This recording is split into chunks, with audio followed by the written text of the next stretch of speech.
Welcome to निर्गुण blogs. अगर आपने हमारी प्रीवियस वीडियोस देखी हैं तो आपको पता होगा कि हमने अपना एक नया घर लिया है और अभी हम वहीं जा रहे हैं। उस घर का इंटीरियर चल रहा है, उसको देखने। हम आपको अपना इंटीरियर भी दिखाएंगे कि अभी तक क्या प्रोग्रेस हुआ है।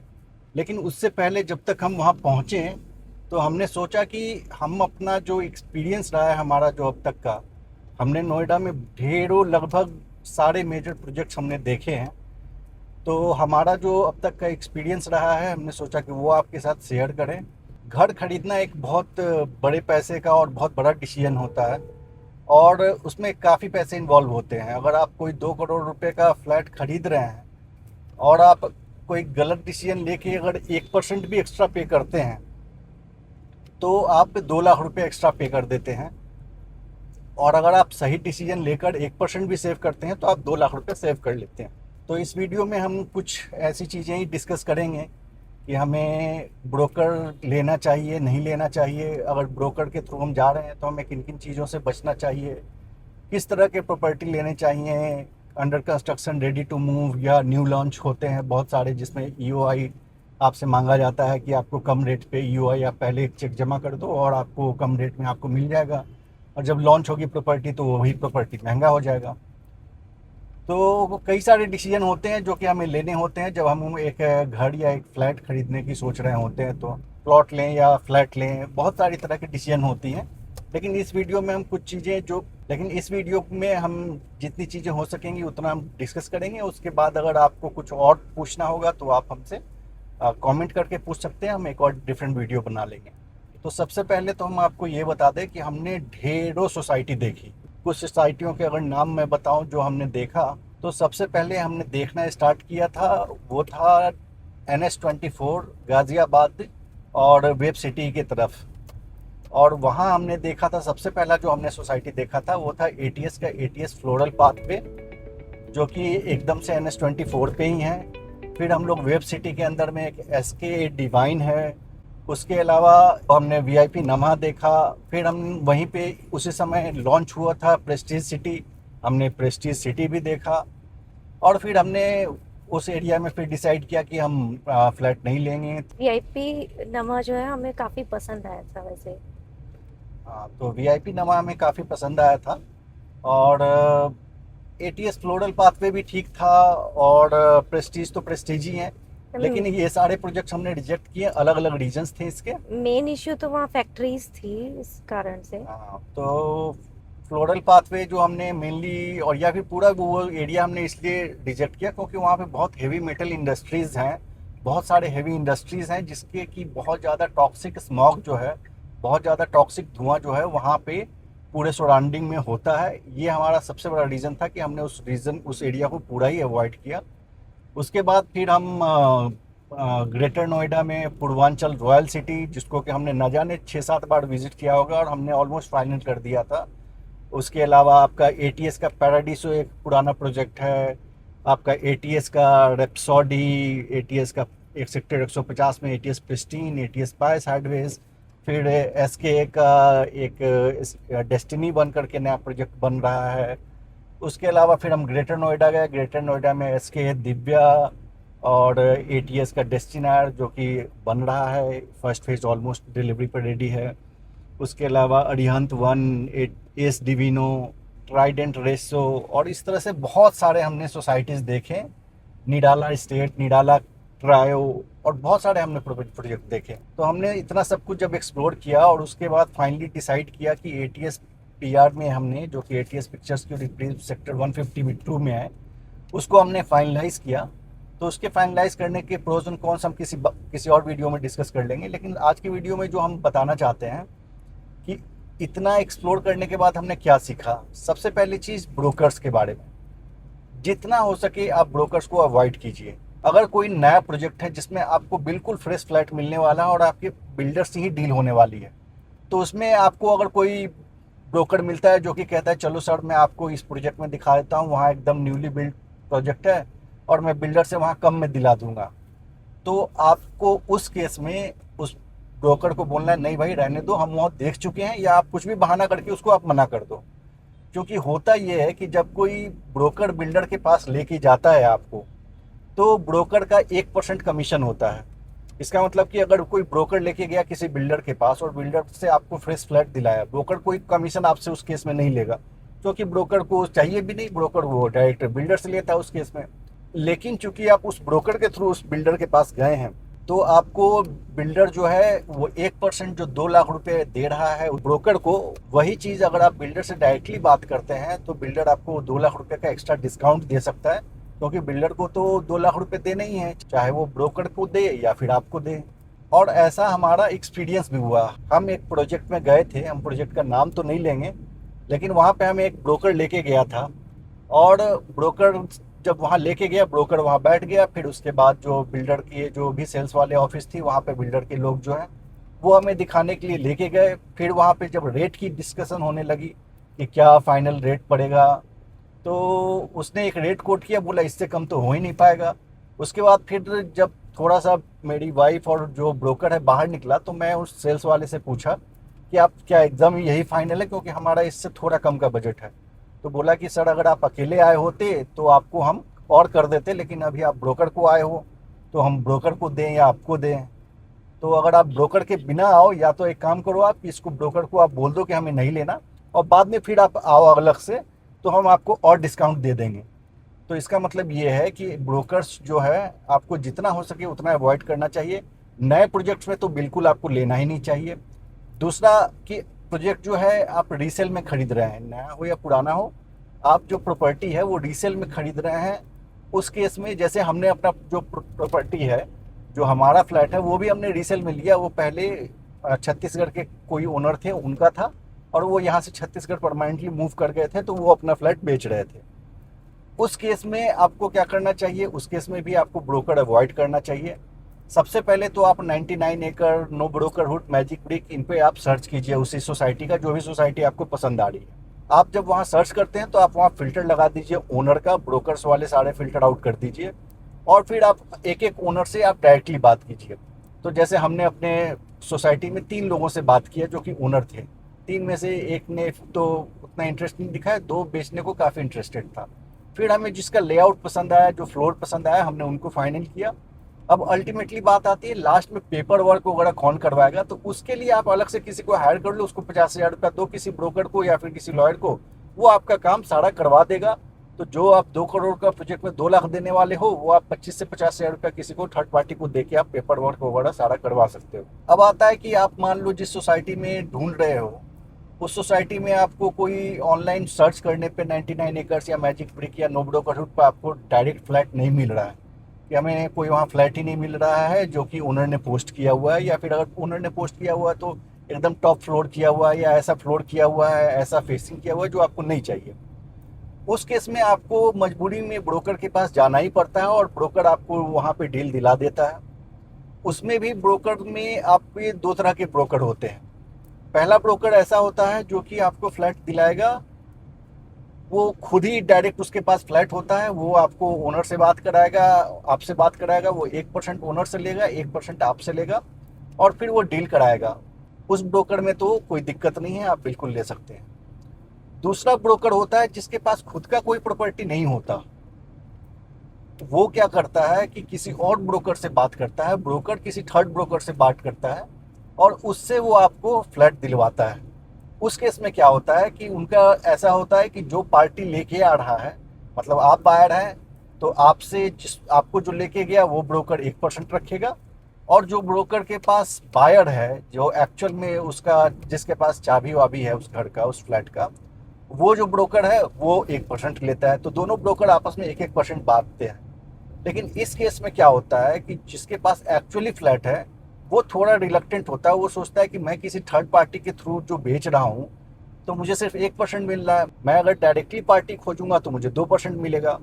तो उस केस में या तो वो डील खराब करने की कोशिश करता है, या फिर वो कोशिश करता है कि 1-2 लाख रुपए बढ़ा के आपसे निकलवाया जाए, तो आपको वहाँ पे भी लॉस होता है। अब आपके माइंड में क्वेश्चन आएगा कि भाई मैं कैसे पता चलूँ करूँ कि ये पहले इसके पास डायरेक्ट है या नहीं है। सबसे पहली बात तो है कि जैसे ही आपकी डीलिंग स्टार्ट होती है आपको समझ में आ जाता है कि इसमें 1 ब्रोकर है या 2 ब्रोकर है। लेकिन स्टार्ट करने से पहले ही अगर आप चाहते हैं कि हमें मुझे पता हो कि इस बिल्डर के पास अपना फ्लैट है या नहीं है, एक तो आप डायरेक्टली उससे पूछ सकते हैं। दूसरा आप ये कर सकते हैं कि जिस भी सोसाइटी में आपको फ्लैट लेने का आपका प्लान बन रहा है, आप वहाँ जाओ और उसके गार्ड आपको वहाँ के जो ब्रोकर्स होते हैं जो सोसाइटी में डील कर रहे होते हैं, वो गार्ड वार्ड आपको बता देगा, या फिर वहाँ पे ही आपको किसी का प्रॉपर्टी डीलर का आपको नंबर कहीं पे चिपका हुआ कोई बोर्ड लगा हुआ मिल जाएगा। आप उससे भी बात कर सकते हो, वहाँ से भी आपको डायरेक्ट उस सोसाइटी में जो डील करने वाला ब्रोकर है उसके डिटेल्स आपको मिल जाएंगे। लेकिन आपको हमेशा ये ट्राई करना चाहिए कि जो फर्स्ट ब्रोकर है आपको उससे ही डील करना है। सेकंड ब्रोकर, थर्ड ब्रोकर के जो वाया वाया आते हैं उनको आपको अवॉइड करना चाहिए, उससे भी आप काफ़ी पैसे सेव कर सकते हैं और आपकी डीलिंग भी बहुत स्मूथली चलेगी। तो ये तो बात हो गई ब्रोकर की। सबसे सिंपल रूल, जहाँ तक हो सके आप अवॉइड कीजिए। और अगर फ्रेश बिल्डर है तो वहाँ पर तो आप बिल्कुल ब्रोकर के साथ मत जाइए। रीसेल में आप पहले सर्च कर लीजिए, नहीं मिलता है तो आप ब्रोकर के पास जाइए, लेकिन वो डायरेक्ट ब्रोकर होना चाहिए, second party third party broker नहीं होना चाहिए। अच्छा, अब हम बात कर लेते हैं कि हमें कैसा फ्लैट लेना चाहिए। आजकल कई तरह के आपके पास ऑप्शन है। एक तो आप किसी पुराने सोसाइटी में रेंट पे रह रहे हैं, आपको मन करता है कि हम इसी में ले लेते हैं। दूसरा ऑप्शन होता है जो कि बिल्डर का ऑलमोस्ट प्रोजेक्ट कंप्लीट है, वो रेडी टू मूव ही है, और उसके अंदर आप जाके नया फ्लैट, फ्रेश फ्लैट आपको मिल जाता है। जो लेफ्ट ओवर यूनिट रहते हैं, जो कई सारे यूनिट नहीं बिके होते हैं या कैंसिलेशन के आए होते हैं, या फिर वो प्रोजेक्ट ऑन गोइंग रहता है, उसमें इतने सारे फ्लैट होते हैं जो सारा नहीं बिका होता है। तीसरा ऑप्शन होता है कि अभी वो अंडर कंस्ट्रक्शन होता है और उसमें अभी 2 साल 3 साल उसमें अभी टाइम होता है, आपके डिलीवरी का टाइम होता है। और चौथा ऑप्शन होता है जो कि एकदम ईओआई स्टेज पे होता है, यानी कि एक्सप्रेशन ऑफ इंटरेस्ट आपसे सॉर्ट कर रहे होते हैं, प्रोजेक्ट अभी प्रॉपर्ली लॉन्च भी नहीं होता है, और वो आपको 5 साल 6 साल में कब मिलेगा उसका कोई भरोसा नहीं है। तो अगर आप घर अपना, फ्लैट अपना रहने के लिए ढूंढ रहे हैं और आपका ये मोटिव नहीं है कि मैं बस एक इन्वेस्टर हूँ और मैं इन्वेस्ट करके पैसे छोड़ दिए, बाद में इसको सेल आउट करके मैं प्रॉफिट कमाऊंगा, फिर तो आपको या तो एकदम रेडी टू मूव है, या फिर आप देख रहे हैं कि ऑलमोस्ट प्रोजेक्ट कंप्लीट है, हार्डली मुझे 6 महीने के अंदर, साल भर के अंदर मुझे इसका हैंडओवर हो जाएगा। बिल्डर अगर थोड़ा बदमाशी भी करता है तो इसको पोजीशन लेके और इसको खुद से अपना काम करवा सकते हैं। तो आपको वैसे फ्लैट हमेशा लेने चाहिए, क्योंकि यही दिल्ली एनसीआर में आपने सुना होगा कितने सारे प्रोजेक्ट, इवन जो उसमें हमने लिया है एटीएस पीआर, ये 2017 की लॉन्च प्रॉपर्टी है। 2017 से इसको कब का डिलीवर हो जाना चाहिए, लेकिन ये बीच में बिल्डर की हालत ख़राब हुई और ये प्रोजेक्ट एकदम से डिले हो गया। और फिर कोविड के बाद सारे बिल्डर्स का इतना ज़्यादा जो ओवर इन्फ्लेटेड हुआ मार्केट, तो इसकी कंडीशन सुधर गई और इसने प्रोजेक्ट डिलीवर करना शुरू किया, और अब वहाँ पे 70-80 फैमिली रहने लगे हैं, और नेक्स्ट ईयर के होली तक मोर देन 200 फैमिलीज वहाँ पे शिफ्ट हो चुकी होंगी। तो इस तरह का प्रोजेक्ट भी आप ले सकते हैं, जो कि आपको पता है कि हाँ अगले साल भर में के अंदर वहाँ पे लोग रहने लग जाएंगे, और अगर उसमें मुझे थोड़ा बहुत अपनी जेब से काम कराना पड़े, बिल्डर अगर उतना फिनिश करके नहीं भी देता है तो कर सकते हैं, तो आप कंसिडर कर सकते हैं। लेकिन बेस्ट ऑप्शन आपका होता है कि एकदम से आप रेडी टू मूव फ्लैट लें। इसलिए हमने पहले बताया कि जो पूर्वांचल रॉयल सिटी है वो हमने 6-7 बार विजिट किया, और हम वहाँ डील ऑलमोस्ट फाइनल करने वाले थे। उसका कारण ये कि पूर्वांचल रॉयल सिटी का कंस्ट्रक्शन क्वालिटी टॉप नॉच है, बिल्डिंग ऑलमोस्ट पूरा सोसाइटी ऑलरेडी डेवलप्ड है, पार्क सारे उसके क्लब व्लब सब कुछ 100% डेवलप्ड है, और आपको वहाँ पे एकदम फ्रेश फ्लैट भी मिल रहा है। तो आपको सब कुछ नया फ्लैट भी मिल रहा है और सब कुछ वहाँ है भी। लेकिन वहाँ हम सिर्फ इस वजह से नहीं ले पाए क्योंकि पता नहीं क्यों बहुत ज़्यादा क्रैम्प्ड लगता है पूर्वांचल रॉयल सिटी, और हमें वहाँ पे वो वाइब भी कभी नहीं आया। कुछ जगह ऐसा होता है जहाँ आप जाते ही आपको एक वाइब आता है कि वाह यहाँ पे रहेंगे हम। तो पूर्वांचल रॉयल सिटी में हम दोनों में से किसी को भी वो वाइब नहीं आ पा रही थी, बहुत ज़्यादा क्रैम्प्ड अप लग रहा था जैसे कि वहाँ पे 4-5 टावर एक्स्ट्रा बना दिए गए हैं। अगर वो नहीं होता तो बहुत अच्छा सोसाइटी था, और हम वो लेने को भी तैयार थे, उसका सब कुछ हमें पसंद था, कंस्ट्रक्शन क्वालिटी तो उसका पूर्वांचल का नोन ही है। उसके बाद फिर हम दूसरा एक होता है कि आप एकदम पुराने सोसाइटी में जाके आप ले लें, जो कि इस्टेब्लिश्ड है, आपको पता है वहाँ का कंस्ट्रक्शन क्वालिटी सब कुछ वहाँ वेल सेटल्ड है। वैसा एक एग्जांपल देते हैं हम आपको, ग्रेटर नोएडा में ही एक है project ATS Paradiso. ATS Paradiso बहुत पुरानी सोसाइटी है, और वहाँ पे आप जाते हैं तो इतना लश ग्रीन, इतना ओपन और इतना अच्छा वाइब, वो हमें एकदम पसंद आ गया था वाइब के हिसाब से कि बहुत अच्छा वहाँ का वाइब था, और वो हम लेने को ऑलमोस्ट तैयार हो गए थे वहाँ पे भी। लेकिन वहाँ हमने सिर्फ इस वजह से नहीं लिया क्योंकि वो पुराना था काफ़ी ज़्यादा, तो फ्लैट जो है दिखने में पुराना लग रहा था, हालांकि इंटीरियर करने के बाद तो नया ही हो जाता है। उसके ऊपर वाले में सीलन काफी थे। और जो हमने एक चीज़ नोटिस किया कि उसके ऊपर जो है वो सीलन काफ़ी थी फ्लैट में, यानी कि ऊपर के फ्लैट वाले से आप बहस करो, बात करो कि आप अपना बाथरूम रिपेयर करवाओ या आपका लीकेज रिपेयर करवाओ। तो हमने सोचा ये सब मगजमारी करने से अच्छा है कि इसको हम एकदम नया में ही जाते हैं। हालांकि ये प्रॉब्लम तो आपके नए फ्लैट में भी आ सकती है। दूसरा वो रीज़न था कि वो पुराने जो सोसाइटीज़ होते हैं वो ब्रिक पे बने होते हैं, फ्लाई एश ब्रिक पे बने होते हैं। और हमारा एक और प्रेफरेंस था कि हम माइवन कंस्ट्रक्शन में जाना चाह रहे थे, क्योंकि माइवन कंस्ट्रक्शन में लीकेज सीपेज की प्रॉब्लम रिलेटिवली कम होती है उसमें भी, लेकिन रिलेटिवली कम होती है। जो मेन माइवन स्ट्रक्चर होता है उसमें तो ना के बराबर होता है, और जो इंटरनल ब्रिक वर्क होता है उसके अंदर हो सकता है, लेकिन फिर भी माइवन construction in terms of strength, finish और इन सब मामलों में बेटर होता है। तो इसकी वजह से हमने एटीएस पैराडीसो छोड़ दिया, लेकिन बहुत टॉप नॉच, बहुत अच्छा प्रोजेक्ट। तीसरा जो होता है, जो कि कंस्ट्रक्शन चल रहा होता है और उसका 3 साल 4 साल में उसकी डिलीवरी होनी होती है, जैसे कि एसके का डेस्टिनी वन, बहुत अच्छा लेआउट, इतने बड़े बड़े बालकनी आपको कहीं नहीं मिलेगा, सीलिंग हाइट जो वो दे रहा है उससे अच्छा आपको कोई नहीं मिलेगा। तो वो भी हमको बिल्कुल बहुत ज़्यादा पसंद आया था। लेकिन हमारी नीड थी कि हम जल्दी से जल्दी शिफ्ट करना चाहते थे। हम अपना जो रेंट हमारा पर मंथ जा रहा है, जो कि अचानक से 15 से 25 हो गया, 10% का नॉर्मली इंक्रीज होता है, लेकिन 15 से डायरेक्ट हमारा 25 हो गया, क्योंकि उस एरिया में अचानक से सबके रेट बढ़ गए रेंट के। और पूरे नोएडा या दिल्ली एनसीआर में अजीबो गरीब रेट बढ़े हैं रियल एस्टेट मार्केट में। तो हमने सोचा कि इतना रेंट को सेव करने के लिए हमें जल्दी से जल्दी घर लेके शिफ्ट करना है। तो हमने एक पुरानी प्रॉपर्टी बेची, एक लैंड था हमारे पास, और हमने सोचा अब इसको फ्लैट हमें लेना है। तो हमने इसलिए डेस्टिनी वन या फिर डिवाइन एसके का NH24 पे है वेब सिटी में, उसको हमने इसीलिए छोड़ दिया कि बहुत टाइम है, 3 साल 2029 तक बोल रहे हैं। और अंडर कंस्ट्रक्शन का एक और दिक्कत ये होता है कि बिल्डर तो आपको बोल रहा है कि 3 साल में, लेकिन चाहे वो कितना भी अच्छा बिल्डर हो, कितना भी रेप्यूटेड हो, कोई गारंटी नहीं है कब कौन सा प्रोजेक्ट किस कारण से कौन से लीगल पचड़े में फंस जाए और वो प्रोजेक्ट इंडेफिनिटली स्टॉल्ड हो जाए। तो ये एक बहुत बड़ा रिस्क होता है अंडर कंस्ट्रक्शन प्रोजेक्ट का। पूरे नोएडा एनसीआर में न जाने कितने प्रोजेक्ट्स हैं जो कि इस तरह से फंसे हुए हैं, और बहुत सारे आपको ऐसे प्रोजेक्ट मिल जाएंगे जो कि बन के अभी हमें सामने जा रहे हैं। और सामने हमें एक बिल्डिंग दिख रहा है जो कि सदियों से, जब से हम ये नोएडा में अप डाउन कर रहे हैं, बिल्डिंग इसी कंडीशन में है। ये एक्सप्रेसवे के लेफ्ट साइड में ऐसे ही आपको कुछ प्रोजेक्ट आपको एक्सप्रेसवे के राइट साइड में भी दिखने को मिलते हैं। तो ये सारी चीज़ें जो हैं वो हमें ध्यान रखना चाहिए। अदरवाइज़ दूसरी बात जो आपको अंडर कंस्ट्रक्शन प्रॉपर्टीज़ के बारे में ध्यान रखना चाहिए कि इसमें आपको सेल्स वाले बहुत फंसाते हैं। सेल्स वाले आपको क्या बेवकूफ़ बनाएंगे, वो आपको बोलेंगे कि सर अभी आप इसमें बुक कर लो, एक तो आपके पॉकेट पे लोड कम पड़ेगा, 10% आप बुकिंग के समय दो, फिर आप 10%, 5%, 5%, 10% ऐसे करके आप देना, आपको बहुत आराम से, आपके जेब पे इतना टाइट नहीं पड़ेगा। जब जब पैसे होंगे तब आप देना। लोन आप अप्रूव करा के रख लो, पूरा एक बार में डिसबर्स नहीं होता, जब ज़रूरत हो तब डिसबर्स करा लो, जब ना ज़रूरत हो तो आप अपने जेब से दे दो पैसे। लेकिन इसमें ट्रैप ये है कि चाहे प्रोजेक्ट 2 साल से चला हुआ आ रहा हो, चाहे वो आज लॉन्च हुआ है, अंडर कंस्ट्रक्शन प्रॉपर्टी में जैसे ही आप बुक करते हो तो आपको 10% करके 20% ले लेते हैं। और मेजॉरिटी जो चंक है उसका, लगभग 60 to 70% मनी आपको बहुत जल्दी 6 महीने से 1 साल के अंदर में बिल्डर खींच लेता है। और उसके बाद उनका आराम से चलते रहता है प्रोजेक्ट, लेकिन आपसे वो पैसे 70-80% तक ले लेते हैं। और लास्ट के वो 10%, 5%, 5% ऐसे करके आप लोग रखते हैं वो 3-4 इंस्टॉलमेंट, जो कि 3 साल 4 साल के बाद आता है। लेकिन मेजॉरिटी पैसे आप लगा के फंस चुके होते हैं। आप लोन अगर लेते हैं तो लोन का ईएमआई आपका चालू हो जाता है, और अगर आपने लोन नहीं दिया है तो आपकी जेब से पैसे चले जाते हैं, जिसको आप अगर बैंक में रखते तो आपको अच्छा खासा इंटरेस्ट आता।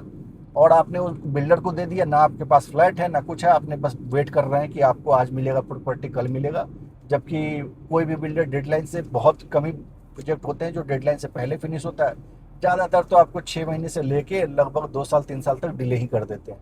तो इन चीज़ों का भी आपको ध्यान रखना चाहिए डिसीजन लेने से पहले। लास्ट में हम बात करते हैं वैसे प्रोजेक्ट्स की जो कि एकदम न्यू लॉन्च होते हैं, जिनका EOI आया होता है और आपको बहुत हाइप भी होता है। जैसे शोभा का प्रोजेक्ट लॉन्च हुआ, प्रेस्टीज सिटी, हम वहाँ गए थे, वहाँ तो लाइन लगा के लोग वेट कर रहे थे कि उनका नंबर आए और वो बुकिंग करें वहाँ पे। तो उस तरह का प्रोजेक्ट अगर बहुत रेपुटेड बिल्डर है, शोभा प्रेस्टीज टाइप का, और आप प्योरली इन्वेस्टमेंट पर्पज से देख रहे हैं, या फिर आप इन्वेस्टमेंट ना आप फ्यूचर में रहने के हिसाब से भी देख रहे हैं, लेकिन आपके पास है कि अभी अगले 5 साल 6 साल के लिए आपके पास कोई दिक्कत नहीं है रहने का, और आपको रेंट का कोई टेंशन नहीं है, या आपका एक और फ्लैट है जहां आप रह रहे हैं, आपका घर है जहां आप रह रहे हैं, और आप फ्यूचर में बस चाहते हैं कि वहां शिफ्ट करें, तो फिर आप कंसीडर कर सकते हैं। एप्रिसिएशन आपको अच्छा मिलता है, लेकिन वो सिर्फ और सिर्फ इन्वेस्टर्स के लिए है। और जो घर वाले लोग हैं जिनको कि रहने के लिए चाहिए, वो तो मुझे नहीं लगता कि इतना 5-6 साल वेट करना कोई वर्थ है, लेकिन ये पर्सनल चॉइस है। लेकिन उसी केस में बहुत सारे जो बहुत मीडियोकर बिल्डर्स हैं, जैसे क्या, आप छोड़ो, मैं बिल्डर्स का नाम नहीं ले रहा, लेकिन मीडियोकर बिल्डर्स हैं, उनके इसी तरह प्रोजेक्ट निकल रहे हैं और ईओआई आपको भेज रहे हैं कि ईओआई का आप चेक दे दो 5 लाख का और बुक कर लो, फिर बिल्डिंग जब लॉन्च होगा तो प्राइस बढ़ जाएगा। प्राइस तो बढ़ जाएगा, हो सकता है कि आपको ठीक ठाक प्राइस बढ़ जाए और फिर जब वो डिलीवर हो तब तक आपके पैसे डबल भी हो जाए, लेकिन ऐसे केसेस में आपके पैसे फंसने के भी बहुत ज़्यादा चांसेस हैं, क्योंकि ये मीडियोकर बिल्डर्स का कोई भरोसा नहीं है कि उनके कब अथॉरिटी की तरफ से पंगा हो जाए, कब उनका लैंड का जो क्लियरेंस है उसका है या नहीं है, या फिर कब वो खुद बैंक करप्ट हो जाए, उसके पास बनाने को ही पैसे ना हो। आम्रपाली का आपको याद होगा, जेपी इतने बड़ा ग्रुप, उसका आपको ध्यान होगा। एटीएस के ही 1-2 प्रोजेक्ट ऐसे थे जो कि अभी भी अटके पड़े हैं और न जाने कितने साल लग गए। तो ऐसे बहुत सारे जो मीडियोकर बिल्डर्स हैं या फिर जिनका फाइनेंशियल कंडीशन के बारे में आप श्योर नहीं है, उस केसेस में आपको बिल्कुल नहीं फंसना चाहिए, क्योंकि पता चला आपने पैसे डाल दिए और डाल ही दिए, फिर आपका उसका कुछ हो नहीं रहा। तो बस हम भी अब अपने सोसाइटी पहुंचने वाले हैं। इस वीडियो में हमने सोचा थोड़ा ऐसा अपना एक्सपीरियंस जो है शेयर कर दें। अगर आपको कुछ और है सवाल आपके मन में कि आपको क्या करना चाहिए क्या नहीं करना चाहिए, तो आप कमेंट करके पूछिए। अगर कोई ऐसा टॉपिक है जिस पे अगर हम अपना एक्सपीरियंस शेयर करें तो बाकी काफ़ी आप लोगों को फ़ायदा होगा, जो लोग ख़रीदना चाहते हैं या हाउस हंटिंग कर रहे हैं उनको फ़ायदा होगा, तो हम उनके लिए अलग से एक और वीडियो भी बना देंगे। और अभी हम जो जा रहे हैं अपना फ्लैट देखने, उसमें हमारा इंटीरियर का क्या प्रोग्रेस हुआ है, अभी लास्ट वीडियो में हमने दिखाया था कि फॉल सीलिंग का सिर्फ फ्रेमिंग हुआ है। अभी उसमें एक आध रूम में तो फॉल सीलिंग कंप्लीट हो गया है शायद, वो अभी हम जाके चेक करेंगे। तो वो भी हम आपको एक वीडियो बना के अभी हम दिखाते हैं, अपने इंटीरियर जर्नी भी हम आपके साथ शेयर कर ही रहे हैं। तो बस अभी के वीडियो के लिए बस इतना ही। मिलते हैं हम आपसे नेक्स्ट वीडियो में, तब तक के लिए थैंक यू।